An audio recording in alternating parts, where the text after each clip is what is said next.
Hello students, welcome back to my channel Mathematics by Shweta.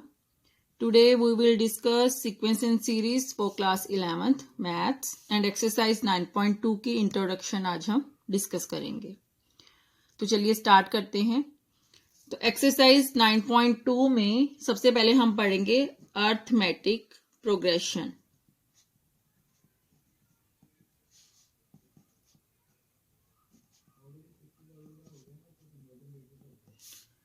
तो ये arithmetic progression क्या है?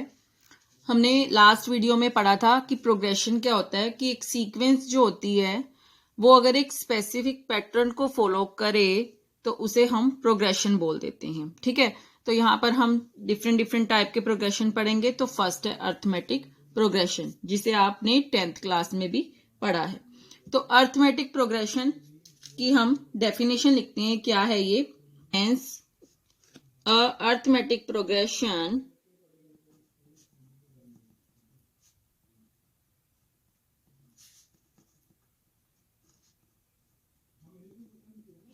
और अर्थमेटिक सीक्वेंस, जिसे हम अर्थमेटिक सीक्वेंस भी बोल सकते हैं,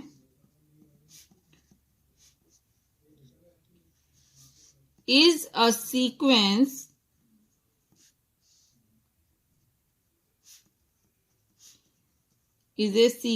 of numbers such that the difference between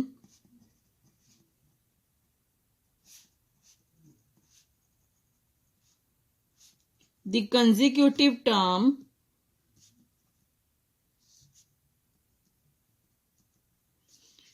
terms is constant। तो अर्थमेटिक प्रोग्रेशन क्या होता है? ये अर्थमेटिक प्रोग्रेशन या उसे अर्थमेटिक सीक्वेंस भी बोल सकते हैं। ये एक सीक्वेंस है नंबर्स की, सच दैट कि अगर हम डिफरेंस निकालें दो कंसेक्यूटिव टर्म में वो आपके पास कांस्टेंट आए। Let A1, A2, A3, AN is called arithmetic sequence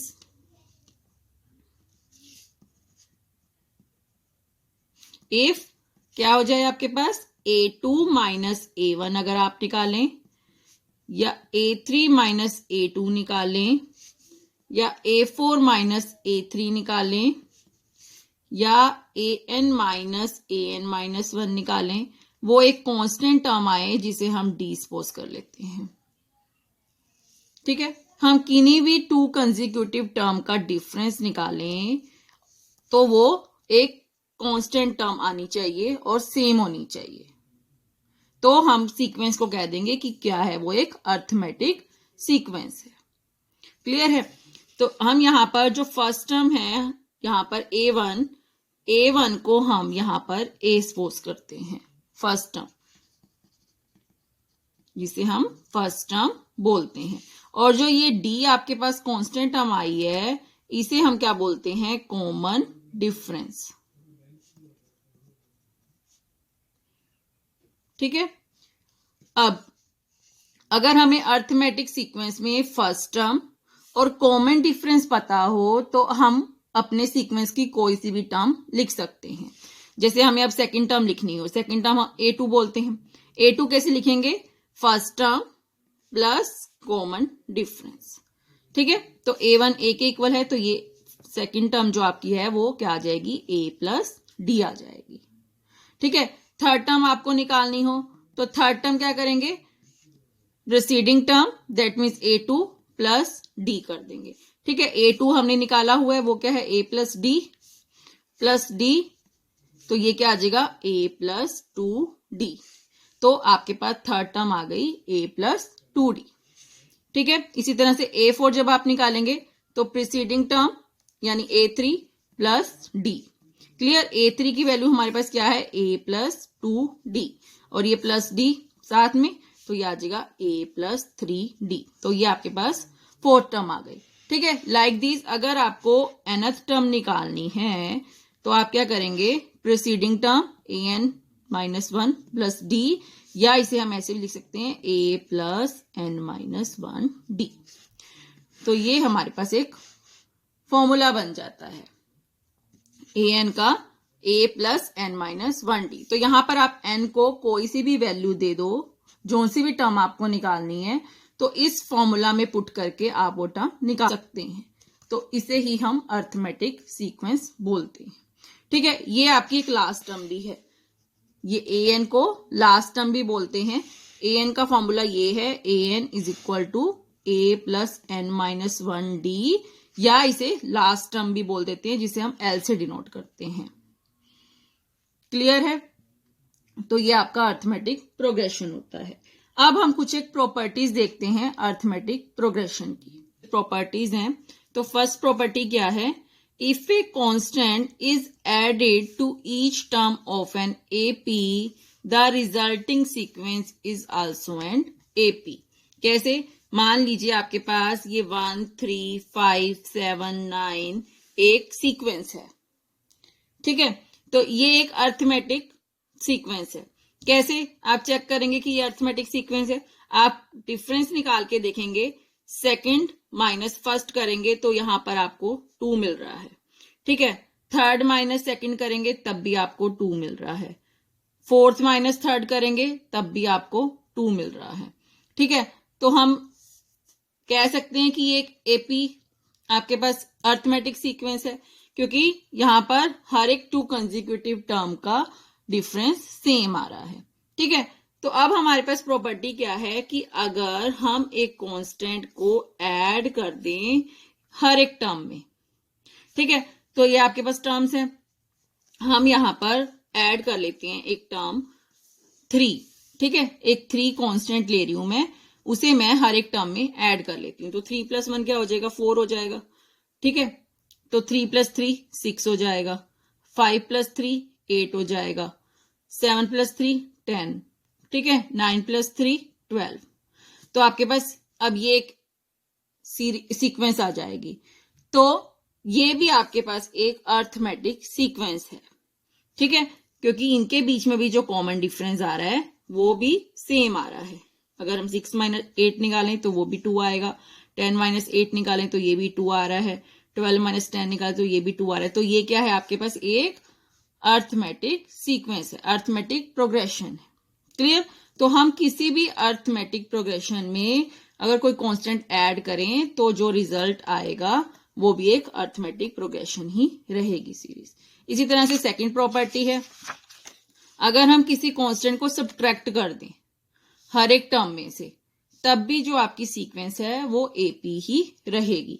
जैसे ये एग्जांपल ले लेते हैं हम, 1 3 5 7 9 एक आपकी अर्थमेटिक सीक्वेंस है। ठीक है, हम कुछ इसमें से सब्ट्रैक्ट कर देते हैं। ठीक है, तो अगर हम मान लो 2 सब्ट्रैक्ट कर रहे हैं, ठीक है, तो क्या बन जाएगा? 1 - 2 -1, 3 - 2 1, 5 - 2 3, 7 - 2 5, 9 - 2 7, लाइक दिस। ये आपके पास एक सीक्वेंस आ जाएगी। तो आप कॉमन डिफरेंस चेक करके देखिए, जब आप यहां पर करेंगे 1 - -1 तो 1 + 1 2 आ जाएगा। ठीक है, 3 - 1 करेंगे कॉमन डिफरेंस तब भी 2 आ रहा है, 5 - 3 करेंगे तब भी आपके पास 2 आ रहा है, 7 - 5 करेंगे तब भी आपके पास 2 आ रहा है। तो अगर आप कांस्टेंट को सब्ट्रैक्ट भी कर देते हैं हर एक टर्म से, तब भी वो आपकी अर्थमेटिक प्रोग्रेशन ही रहेगी। ठीक है, इसी तरह से थर्ड प्रॉपर्टी है, अगर आप हर एक टर्म को AP की किसी कांस्टेंट से मल्टीप्लाई कर देते हैं अब, तब भी जो सीक्वेंस आपकी आएगी वो भी AP ही होगी। तो कैसे? आपके पास हम सीक्वेंस यही ले लेते हैं 1 3 5 7 9, तो आप किसी भी कांस्टेंट से मल्टीप्लाई कर लो इसे। अगर हम 2 से मल्टीप्लाई कर लेते हैं तो ये सीक्वेंस क्या बन जाएगी? 2 3 2 6 10 14 एंड 18।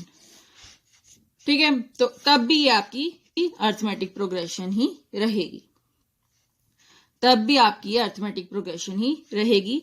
जिसे हम इसका कॉमन डिफरेंस निकालते हैं, 6 - 2 4 आ रहा है, 10 - 6 भी आपके पास 4 आ रहा है, 14 - 10 भी आपके पास 4 आ रहा है। ठीक है, 18 - 14 कर रहे हैं वो भी 4 आ रहा है। आगे जितनी भी टर्म्स होगी उनका भी डिफरेंस जो है वो 4 ही आएगा। तो ये भी आपकी एक अर्थमेटिक प्रोग्रेशन ही है, अर्थमेटिक सीक्वेंस ही है। ठीक है, तो हम किसी भी टर्म को चाहे मल्टीप्लाई कर लें, चाहे डिवाइड कर लें कांस्टेंट के साथ, या मल्टीप्लाई कर लें या मल्टीप्लाई कर लें, ऐड कर लें या सब्ट्रैक्ट कर लें। अब चौथी प्रॉपर्टी है या डिवाइड भी कर लें किसी भी कांस्टेंट के साथ, ठीक है, तो भी वो आपकी सीक्वेंस एपी ही रहेगी। तो यहां लिखा है if each term of an AP is divided by a non zero constant. अब इसका ध्यान रखना है आपको कि एक नॉन जीरो कांस्टेंट होना चाहिए। अगर आपके पास ये सीक्वेंस है और आपको नॉन जीरो कांस्टेंट से करना है, अगर आप जीरो से डिवाइड कर लेते हैं किसी भी टर्म को, अगर यहाँ पे हम कोई टर्म 1 ले लेते हैं, मान लो उसके आप जीरो से डिवाइड कर रहे हैं, तो वो नॉट डिफाइंड हो जाएगी, क्योंकि 1/0 क्या होता है, इन्फिनिटी होता है। ठीक है, तो अगर आप किसी भी टर्म को जीरो से डिवाइड करते हैं तो वो नॉट डिफाइंड हो जाती है, इसीलिए हम नॉन जीरो कांस्टेंट से डिवाइड करेंगे। क्लियर? तो आप किसी से भी डिवाइड करके देख लो, अगर हम 2 से डिवाइड कर रहे हैं 1/2 आ जाएगा, 3/2, 5/2। ठीक है, इस तरह से जो ये सीक्वेंस आएगी ये भी आपकी क्या है, अर्थमेटिक सीक्वेंस है। तो वो चेक करने के लिए आप इनको डिफरेंस इनका निकाल के देख सकते हैं। जैसे इनका डिफरेंस निकालेंगे तो ये क्या आएगा, 1 आएगा। ठीक है, क्योंकि 3 - 1 2, 2 डिवाइड बाई 2 1। यहां पर भी आप 5 - 3 2 करेंगे, 2 डिवाइड बाई 2 1। तो आपको सभी जगह से कॉमन डिफरेंस 1 ही मिल रहा है। ठीक है, तो अगर आप अर्थमेटिक सीक्वेंस की सभी टर्म को किसी कांस्टेंट से चाहे डिवाइड कीजिए, चाहे मल्टीप्लाई या ऐड कर दीजिए या सब्ट्रैक्ट कर दीजिए, तो वो सीक्वेंस आपके पास अर्थमेटिक सीक्वेंस ही रहेगी। क्लियर? तो ये इसकी प्रॉपर्टीज थी। अब हम जनरल सीक्वेंस को इस तरह से भी लिख सकते हैं, a plus d, a plus 2d, a plus n minus 1d, bn ap। Then जो आपकी लास्ट टर्म है, लास्ट टर्म क्या बन जाएगी, ये a plus n minus 1d। Clear? अब हमें अगर फर्स्ट n टर्म्स का सम निकालना हो, एपी के फर्स्ट n टर्म्स का सम निकालना हो, तो उसे हम डिनोट करते हैं एस एन से। ठीक है, एस एन का मतलब क्या होता है, sum of first n terms of an AP. तो यहां पर हम अब इस तरह से सम करके नहीं देखेंगे फर्स्ट n टर्म्स का, उसके लिए हमें एक फॉर्मूला गिवन है, हम उस फॉर्मूला को याद रखेंगे और उस फॉर्मूला से अपनी फर्स्ट n टर्म्स का सम निकालेंगे। क्लियर? तो वो फॉर्मूला क्या है आपके पास, n/2 into 2a plus n-1d। Clear? या इसको इस तरह से लिख सकते हैं, n/2 a plus l। l is the last term, a क्या है, फर्स्ट टर्म, और n क्या है, नंबर ऑफ टर्म्स, कि हमारी एपी में कितने नंबर्स ऑफ टर्म्स हैं। ठीक है, तो इस तरह से या तो आपको ये इजी लगता है तो ये लिख लो, आपके पास first term and last term है, और आपको n पता है, नंबर ऑफ टर्म्स कितनी है, तो आप इस तरह से भी निकाल सकते हैं, इस तरह से भी निकाल सकते हैं अपनी फर्स्ट n टर्म्स का सम। क्लियर? अब हम पढ़ेंगे अर्थमेटिक मीन। अर्थमेटिक मीन, अब ये अर्थमेटिक मीन क्या है, आपके पास दो नंबर गिवन है, given 2 numbers a and b। Clear? तो a एंड b के बीच में अगर हम एक नंबर इंसर्ट कर दें तो ये तीनों नंबर क्या बन जाएं, AP बन जाए। ठीक है, हमारे पास दो नंबर दिए हुए हैं A और B, हमने उनके बीच में एक नंबर डाल दिया, तीसरा नंबर, ये तीनों नंबर मिलके AP बन जाए। तो जो ये हमने नंबर डाला है, ये नंबर क्या है, इसी को हम बोल रहे हैं अर्थमेटिक मीन। क्लियर? तो इसकी वैल्यू क्या है, ये वैल्यू इसकी है a प्लस b/2। हम इन दो नंबर का जो एवरेज होता है वो ही ये अर्थमेटिक मीन है। क्लियर? ये तो थी, हमने दो नंबर्स के बीच में एक नंबर इंसर्ट किया, बट अगर हमें इसी तरह से a और b के बीच में n number of terms insert करनी हो तब हम कैसे उन सब की वैल्यूज निकाल सकते हैं। तो वो भी हम कर सकते हैं। जैसे हमारे पास ए और बी है, इनके बीच में हमें n नंबर ऑफ टर्म्स, जिन्हें मैं A1, A2, A3 नाम दे रही हूं, n नंबर ऑफ टर्म्स हमने इनके बीच में इंसर्ट कर दी। ठीक है, तब हमारे पास इन A1, A2, A3, AN की वैल्यू क्या आएगी, तो हम वो निकालते हैं। क्लियर। अब देखो, ये हमारी क्या है, ये AP है। ठीक है, अब यहां पर हमारे पास टोटल नंबर ऑफ टर्म्स कितनी है, टोटल नंबर ऑफ टर्म्स। ठीक है, ये आपके पास n टर्म्स हैं। ठीक है, 2 टर्म्स हमारे पास और हैं, तो टोटल टर्म्स कितनी होगी, n+2 हो जाएंगी। ठीक है ना, तो टोटल नंबर ऑफ टर्म कितनी है, n+2 है। ठीक है, तो और ये जो लास्ट टर्म है, ये कौन से नंबर की टर्म है, ये है हमारे पास n+2th टर्म। ठीक है ना, तो b क्या है, an+2। ठीक है, अब an+2 की वैल्यू हमें पता है, निकालनी आती है, क्योंकि हमने an की पता है हमें वैल्यू, a+n-1d होता है। तो ऐसे ही हम n को रिप्लेस कर देंगे n/2 से, तो an+2 की वैल्यू भी आ जाएगी। ठीक है, वो क्या बन जाएगा, a+n+2-1d। क्लियर। ये क्या बन जाएगा, b+n+1 × d।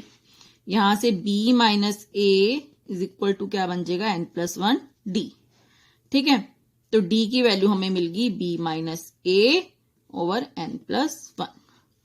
क्लियर। तो हमें फर्स्ट टर्म पता है, d की वैल्यू हमें मिल गई, तो हम ये टर्म्स निकाल सकते हैं।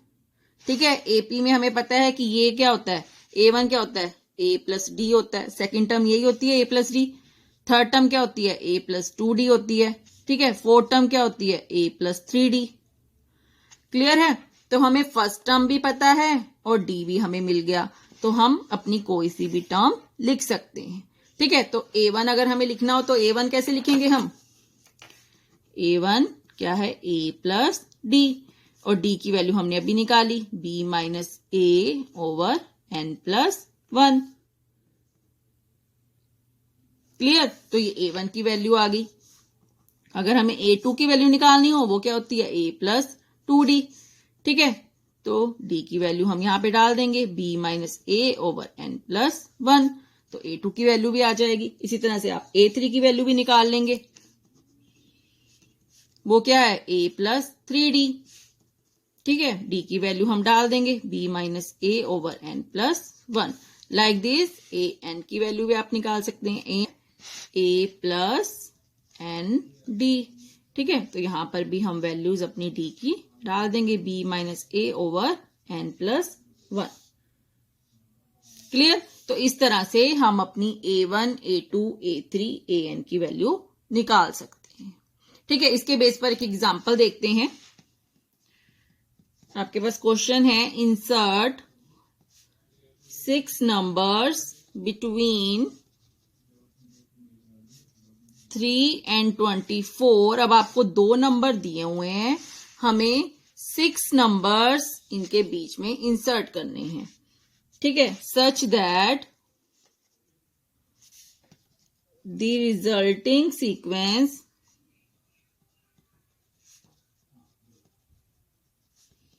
Is an AP। क्लियर, तो हम कैसे करेंगे,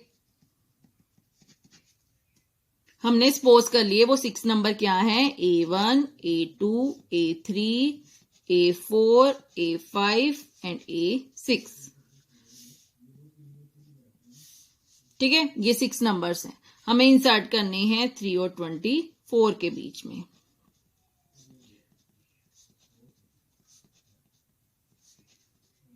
क्लियर। अब टोटल नंबर ऑफ टर्म्स कितनी बन गई आपके पास,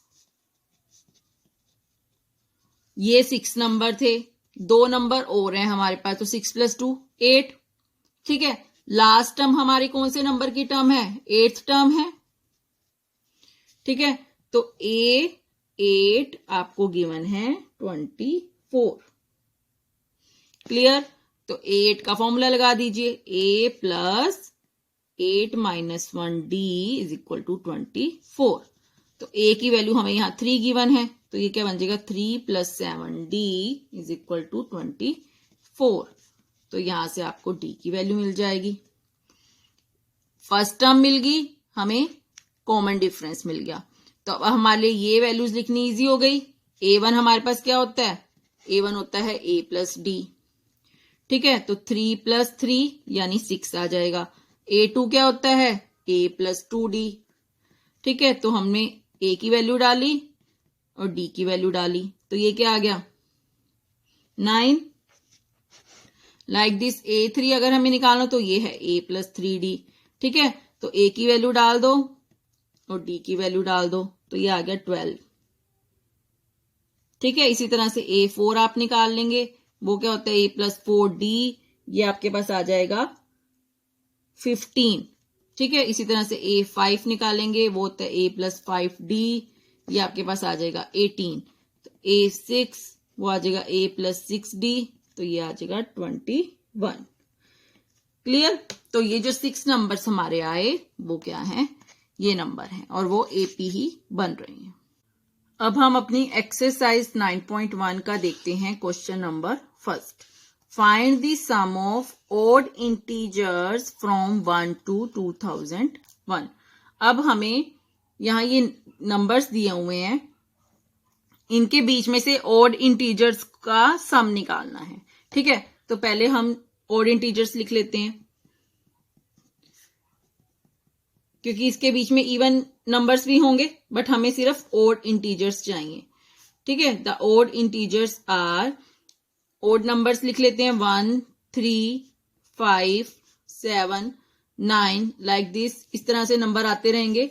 लास्ट नंबर जो 2001 है वो भी आपका ऑड इंटीजर है। ठीक है, तो हम इसे भी लिख लेते हैं। चाहो तो इससे पहले वाले भी 1-2 नंबर आप लिख सकते हैं। ठीक है, तो इससे पहले वाला नंबर क्या आएगा, 2000 नंबर जो है वो इवन है, तो 2000 से पहले वाला 1999। क्लियर, तो वो एक ऑड इंटीजर्स है। क्लियर, तो हमें इन नंबर्स का अब सम निकालना है। अगर हमें सम निकालना हो तो सम का हम फॉर्मूला क्या लगाएंगे, Sn is equal to n/2 2a plus n-1d। ठीक है, हमने सम निकालने के लिए ये फॉर्मूला पढ़ा है। क्लियर। अब हमें यहां पर a हमें पता है, a क्या होती है, फर्स्ट टर्म होती है। ठीक है, वो हमारे पास गिवन है 1a है। ठीक है, d कॉमन डिफरेंस होता है, तो d भी हम निकाल सकते हैं। अब देखेंगे इनका सबका डिफरेंस जो आ रहा है वो 2 आ रहा है, तो यानी d भी हमें 2 मिल गया। बट अभी जो n है, हमें n यहां पर नहीं पता। n क्या होता है आपके पास, नंबर ऑफ टर्म्स होती हैं। ठीक है, तो यहां पर अब हम सारी टर्म्स लिख के काउंट तो नहीं कर सकते कि ये कितनी नंबर ऑफ टर्म बनेंगी। ठीक है ना, तो नंबर ऑफ टर्म्स निकालने के लिए भी हमारे पास एक फॉर्मूला होता है कि जो हमारे पास लास्ट टर्म गिवन होती है, जिसे हम an बोलते हैं, हम उसका फॉर्मूला लगा लेते हैं। अब an आपको 2001 गिवन है। ठीक है, तो हम इसका यूज करके अपना n फाइंड कर सकते हैं। ठीक है, तो यहां पर हम फॉर्मूला लगाएंगे a plus n-1d is equal to 2001। Clear, तो a की वैल्यू क्या है 1 प्लस n-1, d की वैल्यू हमारे पास है 2। क्लियर, 2001। तो यहां से हम सॉल्व करके अपनी वैल्यू निकाल सकते हैं। पहले हम 1 को उधर ले जाते हैं, तो ये बन जाएगा 2000। क्लियर, अब n-1 एज इट इज 2 से हम डिवाइड कर देते हैं, तो ये बन जाएगा 1000। क्लियर, तो n-1 आपके पास क्या आ गया 1000, यानी n अब आपके पास क्या बन जाएगा +1, यानी 1001। तो अब हमें n मिल गया यहां से। क्लियर, तो हमारे पास a भी है, d भी है और हमें n भी मिल गया, यानी हमारे पास 1001 टर्म्स हैं टोटल। क्लियर, हमें सारी वैल्यूज मिल गई, तो अब हम सम निकाल सकते हैं ऑड इंटीजर्स का। ठीक है, तो क्या बनेगा, एस 1001 इज इक्वल टू ए की वैल्यू डाल दीजिए, ए वैल्यू 1 है हमारे पास, प्लस एन हमें मिल गया 1001 माइनस 1, डी हमारे पास है 2। क्लियर? तो हमने अपनी सारी वैल्यूज डाल दी। अब हम इसे इजीली सॉल्व कर सकते हैं। सॉल्व करके आप अपनी वैल्यू निकाल सकते हैं। ठीक है, ये बन जाएगा 1000 इंटू 2, यानी 2 प्लस 2000 इंटू ये क्या बन जाएगा 2002। तो ये हम कैंसिल कर लेंगे, तो ये आएगा 1001 इंटू 1001। ये आपका सॉल्व करके आ जाएगा इतना। क्वेश्चन नंबर 2 देखते हैं अब। Find the sum of all natural numbers lying between 100 and 1000 which are multiples of 5। ठीक है, अब हमें क्या निकालना है? अब हमें सम निकालना है उन नेचुरल नंबर्स का जो लाई कर रहे हैं 100 एंड 1000 के बीच में, और मल्टीपल किसके हैं? 5 के हैं। ठीक है, तो पहले हम वो नेचुरल नंबर्स लिख लेते हैं। तो इनके बीच के हमें नंबर लेने हैं और मल्टीपल हो 5 के, तो फर्स्ट नंबर 105 बनेगा। ठीक है, ये मल्टीपल है 5 का। फिर इससे नेक्स्ट 110 बनेगा। ठीक है, 115, लाइक दिस 120, और ये चलता रहेगा। ठीक है, अब 1000 भी वैसे मल्टीपल है 5 का, बट हमें 1000 के बीच के नंबर लेने हैं। ठीक है, तो हम इससे पहले वाला नंबर लेंगे 995। क्लियर? और इससे पहले वाला हो जाएगा 990। क्लियर है? तो इन नंबर्स का अब हमें सम निकालना है। ये एक सीक्वेंस है आपके पास, अर्थमेटिक प्रोग्रेशन है। क्लियर? तो अब हमें सम निकालना है अगर इन नंबर का, तो हम फॉर्मूला लगाएंगे Sn is equal to n/2 2a plus n-1d। ठीक है, here a is the first term जो कि आपके पास है 105। ठीक है, d is a common difference, तो कॉमन डिफरेंस 5 आ रहा है। क्लियर? a भी है, d भी है, बट वही केस फर्स्ट क्वेश्चन जैसा कि हमारे पास यहां पर n नहीं है। ठीक है, n क्या है? नंबर ऑफ टर्म्स, वो हमारे पास नहीं है। ठीक है, तो हम सारी काउंट तो नहीं करेंगे, हम वही यूज करेंगे कि हमारे पास लास्ट टर्म हमें पता है कि वो an होती है। ठीक है, तो यहां से हम n फाइंड कर लेंगे। तो यहां पे an का फॉर्मूला क्या होता है? a plus n-1d is equal to 995। Clear? a हमारे पास 105 है,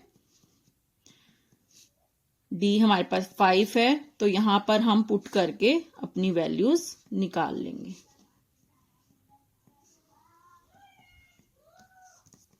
ये आ जाएगा आपके पास सॉल्व करके 890। ठीक है, तो n क्या बन जाएगा? 890 प्लस 1,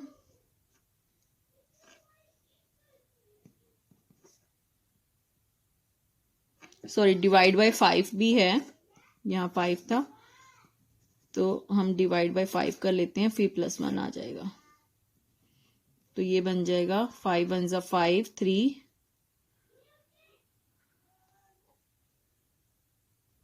ठीक है, तो n हमारे पास आ गया 179। ठीक है, n हमें मिल गया, ये वैल्यू भी हमें मिल गई 179। तो अब हमारे पास सारी टर्म्स आ गई, हम Sn में पुट कर सकते हैं, तो हमारा सम आ जाएगा। क्लियर? तो अब हम लिख लेते हैं S 179 is equal to 179 divide by 2, 2 a की वैल्यू है हमारे पास 105 प्लस n है 179 माइनस 1 और d की वैल्यू है 5। सारी वैल्यूज पुट करके हम अपनी कैलकुलेशन करके इसकी वैल्यू निकाल सकते हैं। ठीक है, तो ये बन जाएगा आपके पास 210 प्लस 178 इंटू 5। तो इसे आप सॉल्व कर लेंगे 550, और ये आपका मल्टीप्लाई करके आ जाएगा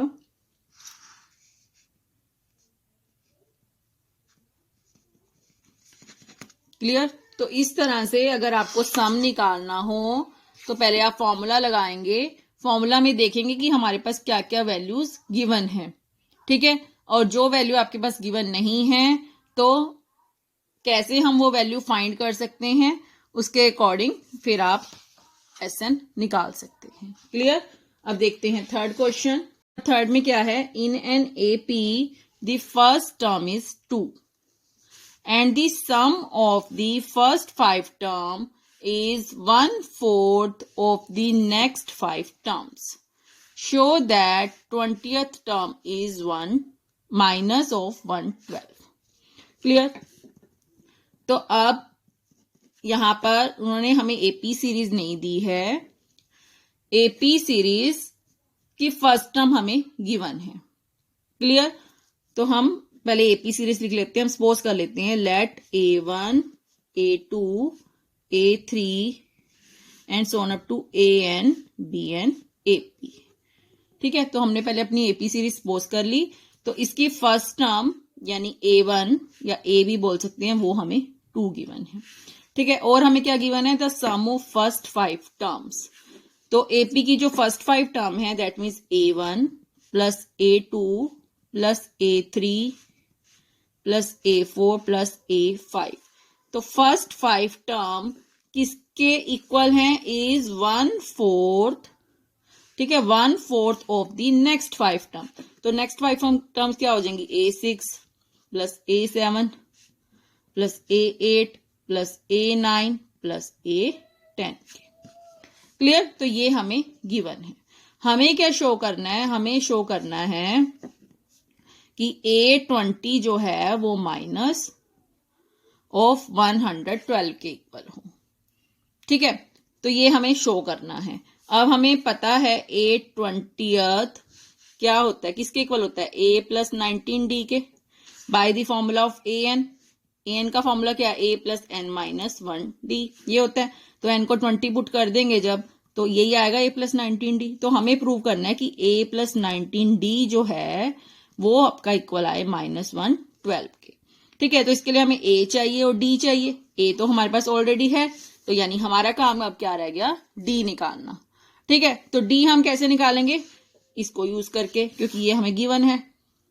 ठीक है, तो यहां पर अब आप क्या करेंगे, हमें पता है कि A1 की वैल्यू A होती है, A2 की वैल्यू क्या होती है, A प्लस D होती है। तो हम सारी वैल्यू डाल देंगे। ठीक है, A1 की वैल्यू A प्लस A2 की वैल्यू क्या है, और A की वैल्यू भी हमें गिवन है, तो हम A की वैल्यू भी 2 डाल लेते हैं।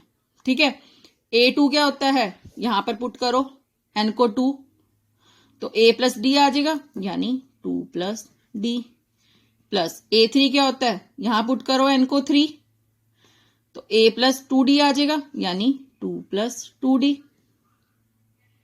ठीक है, प्लस लाइक दिस A4 क्या आएगा, 2 प्लस 3D। A5 क्या आएगा, 2 प्लस 4D। ठीक है, ये वैल्यू हमने सारी डाल दी, is equal to 1/4 as it is. ऐसे ही A6 की वैल्यू डाल देंगे। A6 क्या होता है, A प्लस 5D होता है। ठीक है, A की वैल्यू हमने 2 डाल दी plus 5D as it is, plus A7 क्या होता है, A प्लस 6D। A की वैल्यू हमने 2 डाल दी और 6D as it is, plus A8 क्या होता है, A प्लस 7D, तो यानी 2 प्लस 7D, ये हो जाएगा 2 plus 8D plus 2 plus 9D। Clear.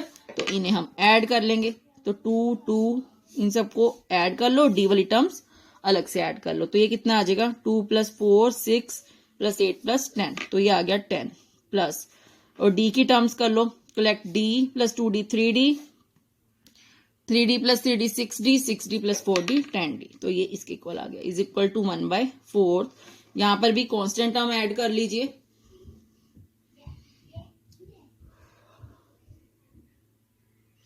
ये बनेगी 2 4 6 8 10। ठीक है, प्लस, और ये क्या बनेगा, 5D plus 6D 11D, 11 plus 7 18, 18 plus 8 22, sorry 26, 26 plus 9 35। ठीक है, तो ये इसके इक्वल आ गया। क्लियर है इतना। तो यहां से अब हम क्रॉस मल्टीप्लाई कर सकते हैं, ठीक है। क्रॉस मल्टीप्लाई करेंगे तो ये क्या आएगा 40 plus 40d is equal to 1 को यहां मल्टीप्लाई कर लो 10 प्लस 35d, ठीक है। डी वाली टर्म सेपरेट कर लो और कांस्टेंट टर्म सेपरेट, ठीक है। तो ये आ जाएगा 5d माइनस 30, यानी d आपके पास आ गया 30/5 यानी -6। तो d की वैल्यू भी हमें मिल गई, ठीक है। हमें a की वैल्यू तो मिल रखी थी, d की वैल्यू भी मिल गई। तो अब हम चेक कर सकते हैं, क्लियर है। नाउ a20 किसके इक्वल आना चाहिए -112 के, ठीक है। तो a20 में हम वैल्यू डाल के देखते हैं क्या इसके इक्वल आता है। ये होता है a प्लस 19d, a है हमारे पास 2 प्लस 19 इंटू -6, मल्टीप्लाई कर दो तो ये यही आ रही है। तो ये हमने शो कर दिया, क्लियर। तो जैसे जैसे आपके पास क्वेश्चन में स्टेटमेंट में जो जो गिवन है वैसे वैसे आप वो सब कुछ लिखते रहिए। तो जो हमें निकालना है पहले आप उसकी तरफ ध्यान दीजिए कि वो निकालने के लिए हमें क्या टर्म्स गिवन है और क्या हमें फाइंड करनी है, क्लियर है। देखते हैं फोर्थ क्वेश्चन। तो फोर्थ क्वेश्चन में क्या है, how many terms of an AP, जो कि ये है आपके पास -6 -11/2 -5 are needed to give the sum -25। तो हमें अब निकालनी है कि तो ये है आपके पास कितनी टर्म्स हैं और इन जो टर्म्स का सम है वो हमें गिवन है, ठीक है। यानी Sn आपको गिवन है -25, हमें n निकालना है इस तरह से, ठीक है। तो हम पहले Sn का फॉर्मूला लगा लेंगे, ठीक है। Sn क्लियर, ये फॉर्मूला लगा लिया। अब हमारे पास ये एपी सीरीज है तो यहां से हम ए भी लिख लेंगे। ए हमारे पास क्या है -6, डी क्या है -11/2 माइनस ऑफ -6, ठीक है। तो इसे हम सॉल्व कर लेते हैं, ये आ जाएगा 1/2। तो हमें ए भी मिल गया, डी भी मिल गया और एन हमें निकालना ही है, ठीक है। तो हम ये सारी वैल्यूज इसमें डाल देंगे, प्लस n-1, डी की वैल्यू आप डाल दीजिए 1/2 और ये -25, क्लियर। पहले इस टर्म अंदर वाले टर्म को सॉल्व करते हैं। ये बन जाएगा -12 प्लस ये बन जाएगा आपके पास n/2 -1/2 -25, क्लियर। तो इसे सॉल्व कर लेते हैं। -12 और 1/2 को हमने सेपरेट कर लिया और n/2 को सेपरेट कर लिया, ठीक है। ये आप कैलकुलेशन कर सकते हैं। तो ये बन जाएगा 25/2 प्लस n/2, क्लियर। तो यहां से क्या बन जाएगा n/2 और ये बन जाएगा n-25/2, क्लियर। तो n into n-25/4 is equal to -25, clear. इसे फर्दर सॉल्व कर लेते हैं। ये क्या बन जाएगा n² -25n is equal to -100, clear. Cross multiply कर लिया, plus 100 is equal to 0। Quadratic बन गई तो आप इसके वैल्यूज निकाल सकते हैं। तो 20 और 5 इसकी दो वैल्यूज हमें मिल जाएंगी। ये आपको आती है क्वाड्रेटिक इक्वेशन सॉल्व करनी, ठीक है। तो इसे हम सॉल्व कर लेंगे। तो n आपको या तो 20 मिलेगा या n आपको 5 मिलेगा, क्लियर। तो ये दो इसके सॉल्यूशन है, ठीक है। तो ये थे आपके first 4 question. I hope you understood all the concepts. If you like my video, press the like button and subscribe my channel. Thank you.